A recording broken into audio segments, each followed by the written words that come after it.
Connected to iPhone.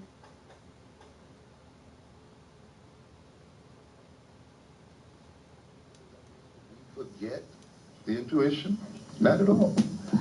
Does that mean we forget the oral tradition? Not at all. But it means then that while maintaining those traditions, we also must enhance other aspects of our personality. We want to look a bit at culture. What is culture? And we should ask this again. I admire Chancellor Williams very much. And I think the destruction of black civilization, of course, is a magnificent book, and I've said many times, though I think many people read it incorrectly, they read it as history, which it really is not, per se. It is, as he stated very clearly, a set of case studies, an analysis of African culture and of African history with the question in mind, in what way did these cultures or this history advance our interests as a people, and in what way did this history fail us as a people as well? And we have to look at it that way. What were the problems represented by African cultures such that we permitted ourselves to be overrun by Europeans and we find ourselves in the situation that we find ourselves tonight? Understand? It's no insult for us to ask that question of ourselves. And it's no insult for us to look critically at African history and culture and to be critical of it. It is only through our being critical of our history and our culture that we can advance our interests as a people and survive as a people. Looking at the question, what is culture? Horton and Hunt said from their life experiences, a group develops a set of rules and procedures for meeting their needs. The set of rules and procedures, together with a supporting set of ideas and values, is called a culture. To a great extent, you see, a culture involves a set of rules and a procedure for meeting needs. And this is the thing we have to keep in mind. You don't have a culture just to have a culture. And you don't claim a culture just because it's a culture or just because it's African. The ultimate thing that culture must do is solve problems. That's why people evolve a culture. That's why culture comes into existence as a way of what? Solving problems and meeting needs.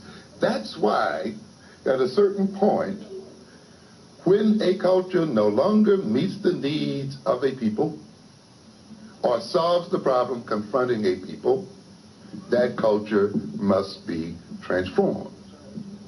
There's nothing sacred about holding a culture in the face of, new events and new changes.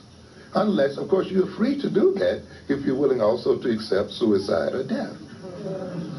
And you have that right to that choice. I tell people, we have the right to say, look, we're going to hold on to this culture even if it kills us. But we should be what? Very conscious of our decision. We should not be holding on to it out of a misunderstanding of what culture is supposed to do. Ultimately, culture is supposed to solve problems and to meet the needs of the people. And a culture then has to be measured against those standards. Does this culture meet our needs? Does it solve our problems? Chancellor Williams, in a sense, then looked at the African cultures, looked at African characteristics, and looked at them in terms of in what way did they meet our needs, and in what way did they deal with the slave trade and colonialism and the other kind of things that happened to us as African people. And after going through that, then he set up what? The plan, which a lot of people don't read. Which is the whole point of what? It's the whole point of the book. Not the first part, but really the second part. Looking at our culture and our history critically, and looking at our situation and where we are today as a result of that history and of those cultures, he then draws out a map for a plan, a way for us to what? Get out of our situation and to restore African civilization and to restore African people. But it's at that point most people sort of move on to something else. This is the place you must study. We're going to include that in our Power Studies, by the way. That plan along with some others. The sets and rules and procedures to get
with a supporting set of ideas. Cultures are not just ways people sing and dance and what they eat and how they dress and the rituals and so forth that they perform. These ways of behaving and dressing and so forth are based on sets of ideas and values. And ultimately, in a deeper sense, it's this set of ideas and values that lay the basis for culture. Kluckern and anthropologists indicated that culture is all the, and he defined culture as all the historically created designs for living, explicit and implicit, rational, irrational, and non-rational, which may exist at any given time as a potential guide, as potential guides for the behavior of man, for the behavior of the people. In other words, culture creates designs as a result of its history for living and provides guides for its members, guides for behaving. As a set of the guides for designing, for guiding the behavior of its members, a culture provides standards of proper cognitive, emotional, and behavioral conduct. Culture provides a set of norms and concepts of what is to be expected to exist, why we expect them to exist. Though culture is a product of actual experience, culture is essentially ideological, meaning that it essentially exists in the mind, because culture ultimately is based on the sharing of beliefs and customs and expectations. We receive our culture as a result of, as a part of our social heritage. To the degree that the individual identifies or is at one with this culture, and to the degree to which the members of a culture identify with it, culture is represented in the minds of its people. In other words, we have to recognize deeply that culture cannot exist outside of ourselves. It only can exist in our minds and in our bodies as a people. And therefore, to a great extent, it is ideological more than it is physical, more than it is behavioral, more than it is just ways of dressing. Ultimately, a culture must be represented in the very minds of a people. And it is only through its representation as a mental entity that a people can identify with the culture.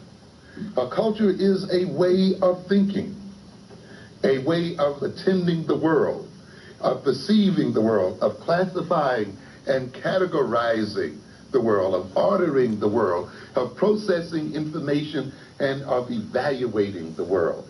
When we say then that the Europeans decultured us or distorted our culture, we are also saying then that the Europeans have distorted our modes of attending the world, our modes of experiencing the world, our modes of classifying and categorizing the world, our modes of processing information that comes from the world. So there's no little wonder then that we are having problems in what some people call education, particularly as it is Eurocentrically designed, that our children are perceived as having problems in thinking skills and math skills and science skills and so forth. Because ultimately, you see, culture provides you with a frame for thinking. It provides you with a structure for organizing information, for classifying information, for evaluating information, you see, for processing information. And when you distort a people's culture, then you distort their capacity to appropriately organize information and deal with it. And this is what has happened to us. This is the reason why I say again and again that the problem of education, in terms of the problems our children have in schools, are not education problems. They are political. They only express themselves as educational problems. The problems our children may have in paying attention, thinking so-called logically, categorizing, classifying, in terms of vocabulary and so forth, are really not academic problems. They are cultural problems, and they are the result of political interactions. Because in transforming our sense of who we are and what we are, and in transforming our culture, so was our thinking and so forth transformed as well. This is why ultimately the educational problems of our people will have to be solved in terms of cultural transformation, not just in terms of educational technique, you see. And this is what the whites try to lay on us. We're going to discover finally that great reading technique. Children can learn almost in any way you teach them. But it's about more than technique. It must be a part of a total cultural structure. And the children must come with a cultural intentionality, because no technique is going to matter if they pay no mind, if they have no interest. You see, if that culture has given them little or no reason for learning what is to be taught, if what they're learning is really not relevant to their situation and their circumstances. And so we have to understand very much how culture itself structures the thought processes. Now, there are some of you who are saying, but there are those of us who knew nothing about African culture and we got all A's in school and so forth and so on. Remember this, though. We got these A's in school and we went through these schools at the price of alienation. As the gentleman who's Carter G. Woodson wrote about the fact that it took him, 30 years to get over that Eurocentric education? What is he talking about? To a degree, without that African-centeredness, without that African sense of culture, without an African-centered intentionality, that determined why he was learning and for what reason he was learning and how he was going to use his learning in the interest of African people. He adopted an alien culture, as many educated blacks have had to do. In adopting the alien culture and adopting the alien outlook and adopting alien values and so forth, they adopted then a thought framework, you see, that allowed so-called what? Success within the European academic system, you see. But the unfortunate thing about it is, once you adopt that structure and that mode and orientation of thinking, you can only work within it. And so you can keep your ability to think abstractly and logically and scientifically only if you work for us as a what? As a scientist. But you cannot take that thought and what? Outside of that structure and use it. Oh yeah, Dr. Amos. Yeah, you already know this my man right here. I can wake up to Dr. Amos every morning. Yo, Mo, I don't know why the shit isn't coming on my fucking screen. It's weird as fuck. I can see it on my laptop, but the chat right here is fucking off. I don't know what's up with the fucking PlayStation this morning, but that shit is not working properly. I can see your comments though. I might I'm thinking if I should restart the stream and see if that'll pull the comments up, because I want everybody to be able to see each other's comments. It might not. I mean, this happened once before with Sony. For some reason, the chat board wasn't functioning. It just, I don't know, it does that sometimes. So that's what I'm thinking. I don't know if restarting a stream would actually boot that back up, or because I streamed early this morning. I was in here at 2 o'clock this morning streaming with no problem. I had some French dude in here. Can't act like he can't speak English. And I told him I don't speak French. But this motherfucker made like 70 comments. Like, all in French. He just kept commenting. Like, dude, I can't understand what you're saying.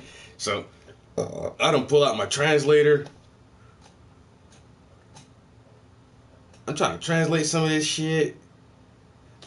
I'm hitting a bong. I translate one of his Jones that says, "Breathe deeply, my friend." I'm like, this is what the fuck you saying? So I translated back to him. Sorry and apologies, but I do not speak French. It's hard for me to answer you. And I let my phone say it to him in French. Mon ami, and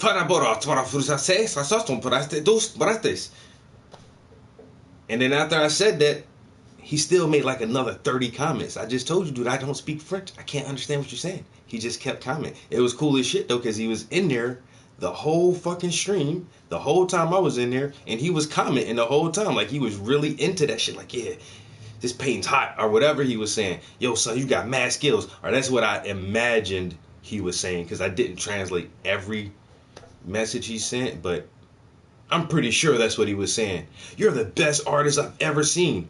No Frenchman can paint as well as you can. And shit like that, you know. But the dude was in there the whole fucking time just making all these French comments. That might help restarting the stream. I already got 7 people in here. I'm going to restart this stream. I'm going to shut everything down and start everything back up. And none of y'all mofos are going to come back in here. Especially a nigga Mo. I already got 7 people watching.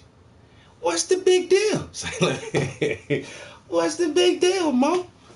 I think I'm gonna try it. I'm gonna try it one time though. I'm gonna see if that do fuck with it just like one time. So here we go, people. I'm gonna shut the stream down and reboot it and see if we can get these comments to pop up on the TV so that everybody can see each other's comments.